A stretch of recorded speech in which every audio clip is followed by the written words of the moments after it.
સતત 17 વર્ષથી અવિરતપણે માત્ર અને માત્ર જીટીપીએલ ઉપર ચાલતા બ્રિલિયન્ટ ટિપ્સ પ્રોગ્રામમાં હું ધવલ મિસ્ત્રી આપનું હાર્દિક સ્વાગત કરું છું.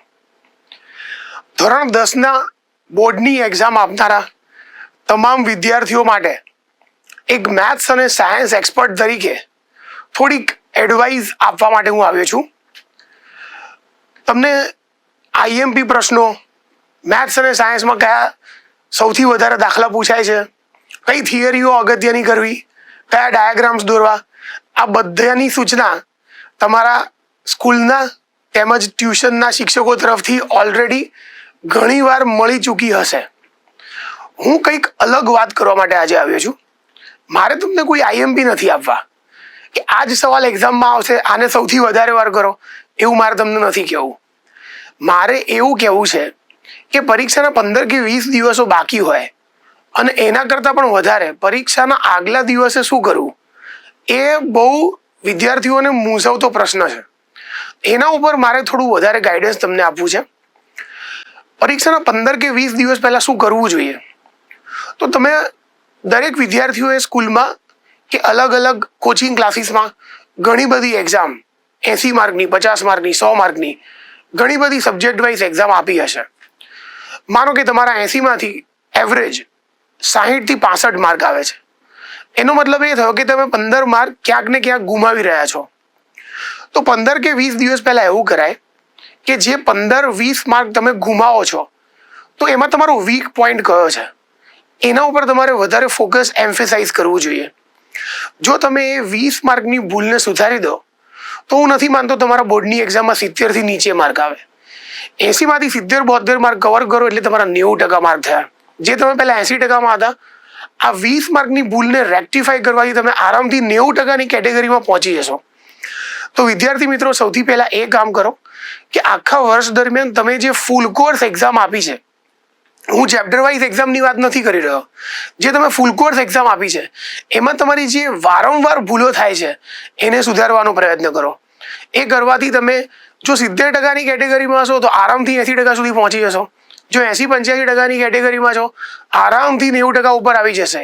કારણ કે તમારે જે 20 માર્ક ગુમાવ્યા છે, 15 માર્ક ગુમાવ્યા છે, 10 માર્ક ગુમાવ્યા છે, એના ઉપર જ ફોકસ કરવાનું છે. તો મારો પહેલો મુદ્દો આ હતો કે પરીક્ષાના 2 કે 3 વીક પહેલા તમારે આ ભૂલોને રેક્ટિફાઈ કરવી જોઈએ. બીજો મુખ્ય મુદ્દો એ છે, 100માંથી 95 વિદ્યાર્થીઓને ખબર નથી હોતી કે ભાઈ મારે 1 માર્ચે મારે બોર્ડની મેથ્સની એક્ઝામ આપવી છે, તો મારે 27મી અને 28મી તારીખે શું કરવું જોઈએ. એ લગભગ બોર્ડમાં સારામાં સારા માર્ક લાવનાર વિદ્યાર્થીને પણ મૂંઝવતો પ્રશ્ન છે. તો આનું હું નિરાકરણ તમને આપી શકું. તમને બધાને ખ્યાલ હશે કે 27મી તારીખે 27 ફેબ્રુઆરી 2025 ધોરણ 10 ગુજરાત બોર્ડની ગુજરાતી મીડિયમ વાળાને ગુજરાતીની અને અંગ્રેજી માધ્યમ વાળાને અંગ્રેજીની એક્ઝામ છે, જેને ફર્સ્ટ લેંગ્વેજ કહેવાય. હવે 10:30 થી 1:30 તમારો એક્ઝામનો ટાઈમ છે, એટલે 1:30 વાગે તમે પરીક્ષા ખંડની બહાર આવી જશો. હું એવું માનું ત્યાં સુધી લગભગ 2:30 વાગ્યા સુધીમાં તમે તમારા ઘરે પહોંચી જશો. તમારે પહેલું કામ એ કરવાનું છે કે 2:30 વાગ્યા પછી તમે જે એક્ઝામ આપી એનું કોઈ જ ડિસ્કશન કરવાનું નથી. નથી તમારા ટીચર જોડે, નથી તમારા પેરેન્ટ્સ જોડે કે નથી તમારા ફ્રેન્ડ્સ જોડે. જે ગયું એ ગયું, મૂકી તો સારું ગયું, ખરાબ ગયું, મીડિયમ ગયું, એનું કોઈ જ આપણે ચર્ચા કરવાનું નથી કે નથી એનું મૂલ્યાંકન કરવાનું. 27 ફેબ્રુઆરીએ ગુજરાતી અને અંગ્રેજીની એક્ઝામ આપ્યા પછી શું કરવાનું એનું આપણે વિચારવાનું છે.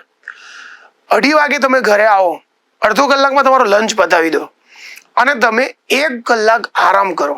હું બધા જ વિદ્યાર્થીઓને એવી અરજી કરું છું કે તમે તરત 3 વાગે વાંચવા ના બેસો. તમે 3 થી 4, 3 થી 3:30, 3 થી 3:45, 4 વાગ્યા સુધી આઈડિયલી 1 કલાક બ્રેક લો. બ્રેક એટલે આપણે મોબાઈલ નથી જોવાનો, ઇન્સ્ટાગ્રામ નથી જોવાનું, આપણે યુટ્યુબ નથી જોવાનું, આપણે વાતો નથી કરવાની, આપણે એનર્જીને સ્ટોર કરીને રાખવાની છે. એટલે 3 થી 4 તમે શાંતિ તમારા રૂમમાં સૂઈ જાઓ. કોઈ જ મોબાઈલ બાજુમાં રાખવાનો નથી. તમારું ધ્યાન ભટકે, તમારું ધ્યાન વિચલિત થાય એવું કોઈ જ કામ 3 થી 4માં કરવાનું નથી, કારણ કે આપણે એનર્જી સ્ટોર રાખવાની છે.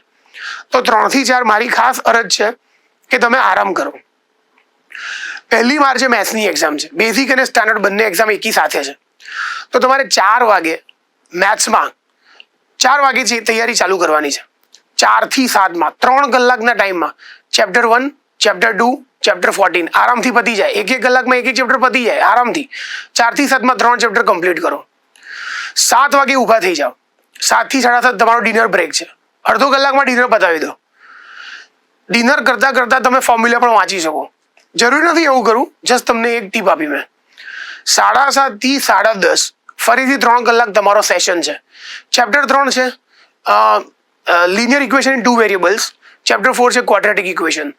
7:30 થી 10:30 આ 2 ચેપ્ટર પતાવી દો. 3 ચેપ્ટર 1, 2, 14 તમે 4 થી 7 પતાવ્યા. 7:30 થી 10:30 તમે ચેપ્ટર 3 અને 4 પતાવ્યા. તમે એ જ દિવસે 5 ચેપ્ટર પતાવી દો દોસ્તો. ઘણું બધું કામ તમારું ઓછું થઈ ગયું.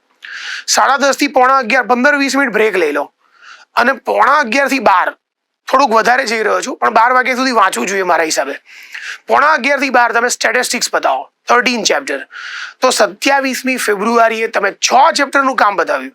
તમે બોર્ડમાં જે વેઇટેજ આવે જેને બ્લુ પ્રિન્ટ કહેવાય ચેપ્ટર વાઇઝ તમે એના પર નજર કરશો તો 25 થી 30 માર્કનું કામ તમે આરામથી બતાવી દીધું 27મી ફેબ્રુઆરીએ જ.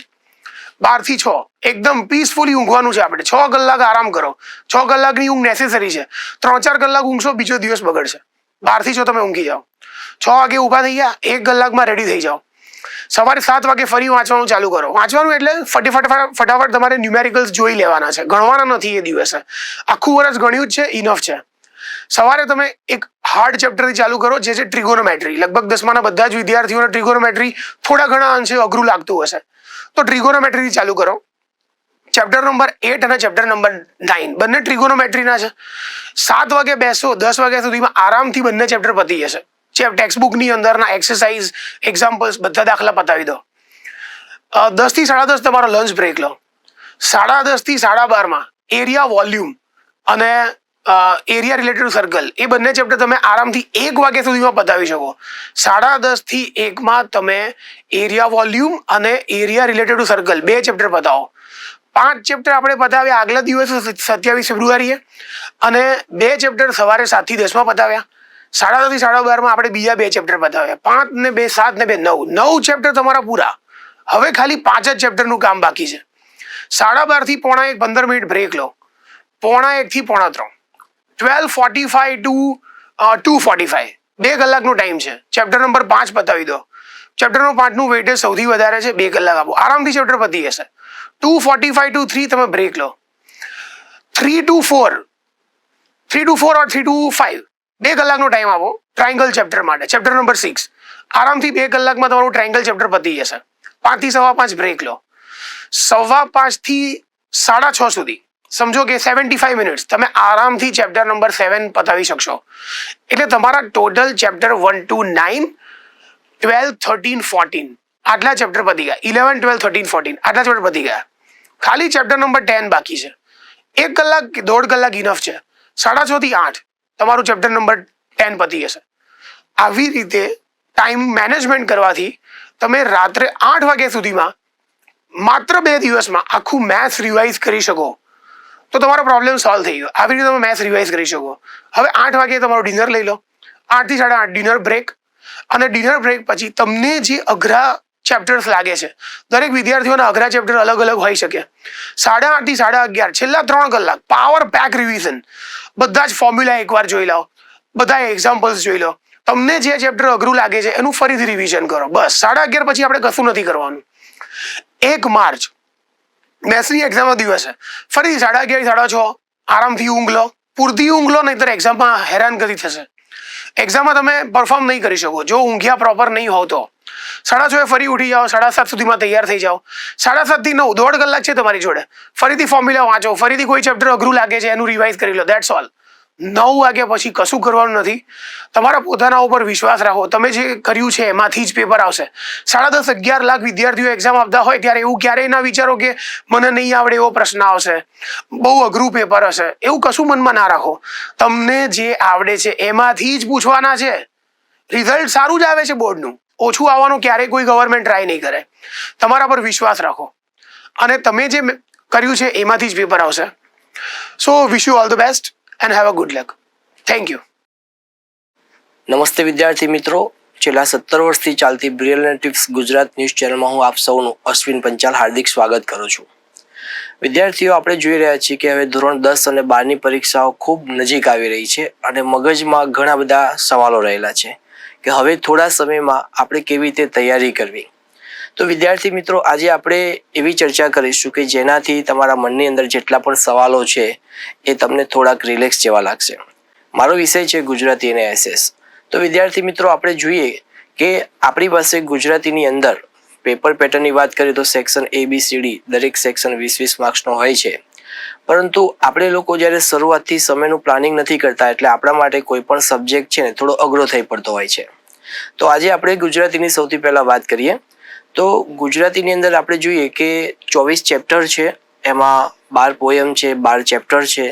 તો દરેકમાંથી જે એક સવાલ મેઇન અઘરો છે એ આપણે જો શોધીને થોડુંક એમાં ધ્યાન આપીશું તો આપણા માટે એ સવાલનો જવાબ ઇઝી થઈ જશે. દરેક ચેપ્ટર વાઇઝ ગ્રામર બી આપેલું છે, ગ્રામરમાં બી ગભરાવાની જરૂર નથી. ચેપ્ટર વાઇઝ જેટલું ગ્રામર આપ્યું છે એટલું ગ્રામર જો તમે તૈયાર કરશો તો પણ તમારા માટે ગ્રામર સેક્શન બહુ ઇઝી થઈ રહેશે. વિદ્યાર્થી મિત્રો, આપણે જાણીએ છીએ કે ઘણીવાર મનમાં સવાલ થાય છે કે નથી આવડતું, શું કરવું, કેવી રીતે તૈયારી કરવી. તો આ બધા જ સવાલો આપણે જો શરૂઆતથી જ મહેનત કરી હોય તો વાંધો ના આવે, પરંતુ ગભરાવાની બિલકુલ જરૂર નથી. સૌ પ્રથમ તો વિદ્યાર્થી મિત્રો, આપણે પેપર લખવાની પ્રેક્ટિસ કરો. જેટલી પેપર લખવાની પ્રેક્ટિસ કરશો તમે એટલી તમને રાઇટિંગ પણ સુધરશે, પ્લસ લખવાનો મહાવરો બી થશે, પ્લસ તમારી સ્પીડ વધશે. આપણે જોઈએ છીએ કે શરૂઆતમાં પ્રેઝન્ટેશન સારું હોય છે પણ ઘણીવાર ડાઉન થઈ જતું હોય છે. તો એ પ્રેઝન્ટેશન લાસ્ટ ટાઈમ સુધી આપણું જળવાઈ રહે ને એવો આપણે પ્રયત્ન કરવાનો છે. વધુને વધુ વાંચન કરો, વધુને વધુ ટોપિકને વાર્તાની જેમ બનાવો અને વધુને વધુ એનો મહાવરો કરશો તો કોઈ પણ વિષય તમારા માટે અઘરો નહીં થઈ પડે. વિદ્યાર્થી મિત્રો, આપણે જાણીએ છીએ કે હવે આપણી પાસે બહુ શોર્ટ ટાઈમ છે, તો બને એટલા વધુને વધુ પેપર લખો. તમે પેપર લખશો એટલે સેક્શન વાઇઝ તમારા જ્યાં માર્ક્સ કપાય છે એનો તમને આઈડિયા આવશે અને જ્યાં માર્ક્સ કપાય છે એ સેક્શન ઉપર આપણે થોડું વધારે ધ્યાન આપીએ તો આપણા માર્ક્સ વધુ સારા કવર થઈ શકે છે. એવી જ રીતે વિદ્યાર્થી મિત્રો, આપણે અધર સબ્જેક્ટની વાત કરીએ, જેમ કે એસએસની વાત કરીએ તો એસએસમાં જનરલી મોટા ભાગે આપણે મુદ્દા પાડીને દરેક સેક્શન લખતા હોય છે. જો કે હવે તો આપણા માટે સેક્શન એ બહુ ઇઝી થઈ ગયો છે, પણ છતાં બાકીના જે ચેપ્ટર છે એમાં ખાસ કરીને તમે જો 15, 16, 17, 18, 21, 22 આ બધા જે ચેપ્ટર છે તમને થોડાક અઘરા લાગતા હશે, પરંતુ એ ચેપ્ટરમાંથી વધુને વધુ 5-5 ક્વેશ્ચન વિદ્યાર્થી મિત્રો તૈયાર કરો, પેન્સિલથી પોઈન્ટ્સ નોટ ડાઉન કરો અને તમે એની ઉપર થોડું વધારે કોન્સન્ટ્રેશન રાખો તો તમારા માટે જે ચેપ્ટર અઘરા છે ને એ થોડા સહેલા થઈ જશે. વિદ્યાર્થી મિત્રો, આજે જાણીએ છીએ કે જો વધારે સારા માર્ક્સ લાવવા હોય તો આપણે થોડો સમય માટે ટેકનોલોજીથી તો દૂર રહેવું જ પડશે. હું સમજી શકું છું શેની વાત કરી રહ્યો છું, મોબાઈલની. આજે આપણે જોઈએ છીએ કે ટેકનોલોજીના ઉપયોગને કારણે આપણે ક્યારેક સમયને બહુ જ વેડફી નાખતા હોઈએ છીએ, જેના કારણે આવનાર સમયનો આપણે ઉપયોગ નથી કરી શકતા. તો વિદ્યાર્થીઓ, જો સારા માર્ક્સ લાવવા હોય તો તમારે ટેકનોલોજીથી થોડું ચોક્કસથી દૂર રહેવું પડશે. જો વિદ્યાર્થીઓ, આપણી પાસે કહેવાય ને કે બધા જ પ્રકારના પુસ્તકો છે, આપણી પાસે મટીરિયલ્સ પણ છે, આપણી પાસે ઘણું બધું સાહિત્ય છે. તો એ બધું જ સાહિત્ય તમે આખું વર્ષ સરસ રીતે વાંચ્યું છે, બસ જરૂર છે થોડો તમારી અંદર એક આત્મવિશ્વાસ કેળવવાનો. તમારી પાસે આત્મવિશ્વાસ છે તો એને ડાઉન ન થવા દો અને વધુને વધુ કોન્ફિડન્સ કેળવો, જેથી કરીને તમે સારું રિઝલ્ટ સારું લાવી શકશો. જો વિદ્યાર્થી મિત્રો, આપણે જોઈએ છીએ કે ઘણીવાર આપણને એવું બનતું હોય છે કે વાંચીએ છીએ તો યાદ નથી રહેતું. તો આવા કેસમાં શું કરવું કે તમને જે સવાલ યાદ નથી રહેતા એ તમે 1-2 વખત વાંચન કરો અને પછી જાતે લખવાનો મહાવરો કરો, પ્રેક્ટિસ કરો.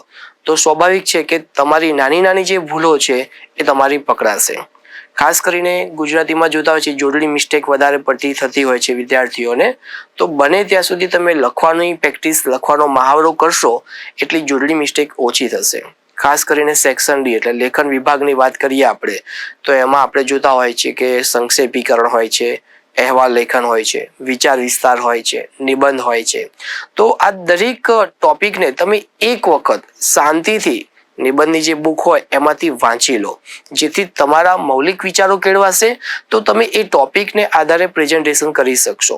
કોઈ પણ ટોપિક, જસ્ટ આપણે વાત કરીએ નિબંધની કે નિબંધને સુદૃઢ બનાવો તો શું કરવું, તો દરેક ટોપિકને રિલેટેડ કાવ્ય પંક્તિ લખો, ચાહે હિન્દીમાં હોય, સંસ્કૃતમાં હોય, અંગ્રેજીમાં હોય કે વોટ એવર. કાવ્ય પંક્તિ લખો, એનો મિનિંગ સમજાવો અને ટોપિક ઉપર ગહન ચર્ચા કરો, તો 100% તમારો એ વિભાગ છે ને વધુ સારો ને સારો બનતો રહેશે. વિદ્યાર્થીઓ, આપણે જાણીએ છીએ કે ઘણા બધા વાલી મિત્રો એવું કહેતા હોય છે કે ગુજરાતીમાં રિઝલ્ટ ડાઉન આવવાનું કારણ એ છે કે ઘણા બધા વિદ્યાર્થીઓ એવું કરતા હોય છે કે જનરલી આ સબ્જેક્ટને ઓવર કોન્ફિડન્સમાં લઈ લેતા હોય છે. તો જનરલી આપણે લોકોએ દરેક વિષયને બહુ સિરિયસતાથી મહેનત કરવાની જરૂર છે. જો આપણે કોઈ સબ્જેક્ટને ઓવર કોન્ફિડન્સમાં લઈ લઈશું તો 100% આપણું રિઝલ્ટ ડાઉન થવાનું જ છે. પરંતુ આપણે રિઝલ્ટ ડાઉન નથી થવા દેવાનું.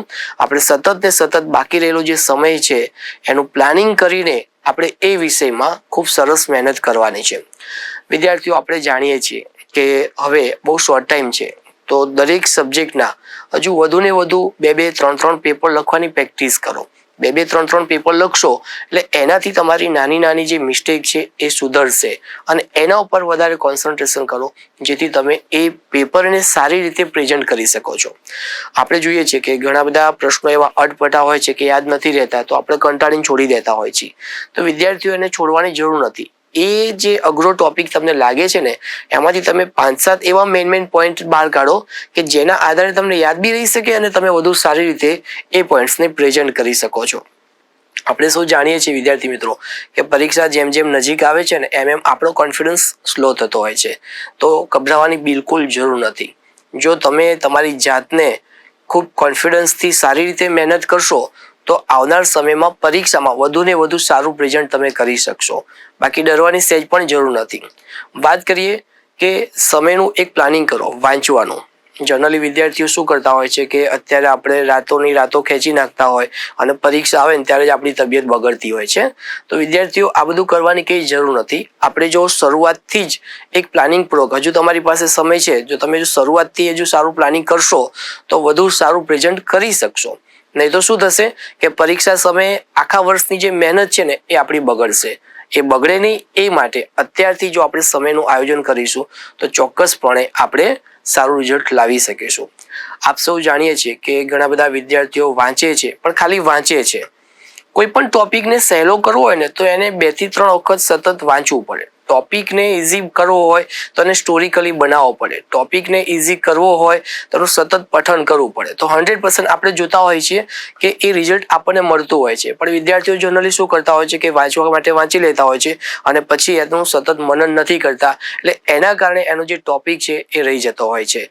બીજી વાત કરીએ કે પરીક્ષામાં જ્યારે તમે 3 કલાકનો ટાઈમ મળે છે તો 3 કલાકમાં તમે એક તો સમયનું આયોજન કરો. એક એક્ઝામ્પલ આપું કે એક સેક્શન માટે આપણને 40 મિનિટ મળતી હોય છે.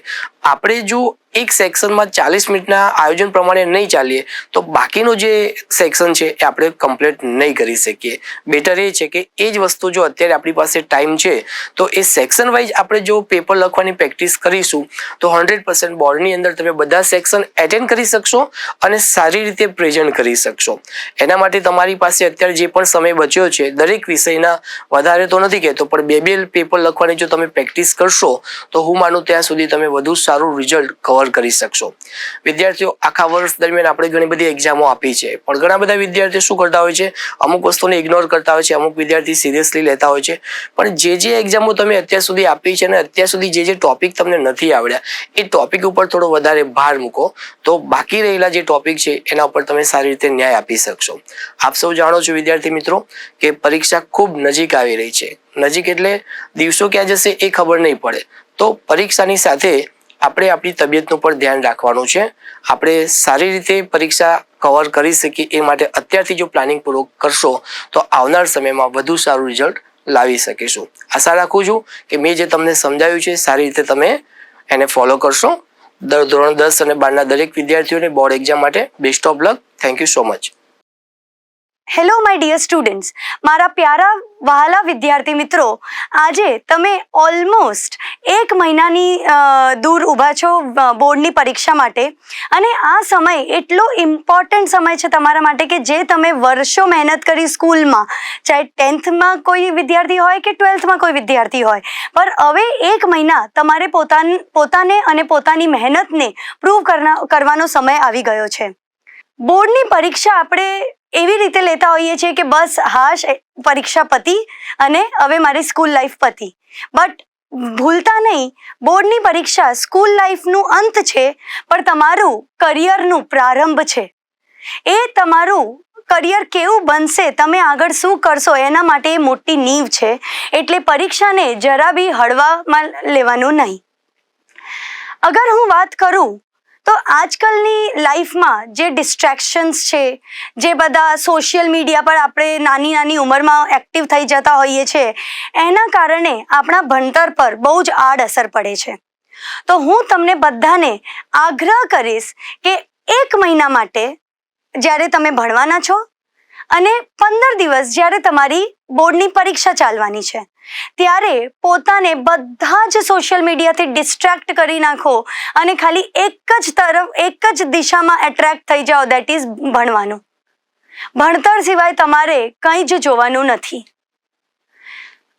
અગર હું વાત કરું આગળ પરીક્ષા માટે કેવી રીતે પ્રિપેર કરવાનું અને પરીક્ષામાં પોતાને કેવી રીતે મેનેજ કરવાનું, તો એના માટે 2 બહુ જ ઇમ્પોર્ટન્ટ ટોપિક છે, that is time management and stress management. Time મેનેજમેન્ટની વાત કરું, અત્યારે 1 મહિનામાં તમારે એવું તો કંઈ નહીં રહી ગયું હોય કે મારે આ ભણવાનું બાકી છે કે કંઈ તો એકદમ જ રહી ગયું ભણવાનું. ટાઈમ મેનેજમેન્ટ માટે પરીક્ષાની પહેલા જે 1 મહિનાનો સમય હવે તમારી પાસે વધ્યો છે, એનામાં તમારે પ્રોપરલી રિવાઇઝ કરવાનું છે. જે કોન્સેપ્ટ તમે ભણી લીધું એ બધાને રિવાઇઝ કરવાનું એકદમ ડિટેલમાં, અને એ રીતે રિવાઇઝ કરવાનું કે તમને મેઇન એક્ઝામમાં એનું સ્ટ્રેસ ના આવવું જોઈએ. બટ આપણે હ્યુમન છીએ, માણસ છીએ, મશીન નથી, તો હોઈ શકીએ કંઈ ભૂલી જઈએ, તો ઇટ્સ ઓકે.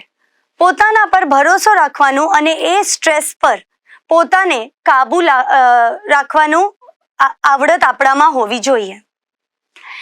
એક્ઝામ દરમિયાન 3 કલાકનું આપણું પેપર હશે, તો જે આપણે રીડિંગ ટાઈમ ક્વેશ્ચન પેપરમાં યુઝ કરવાના છીએ અને રાઇટિંગ ટાઈમ જે યુઝ કરવાના છીએ એને જરાય મિક્સ કરવાનું નહીં.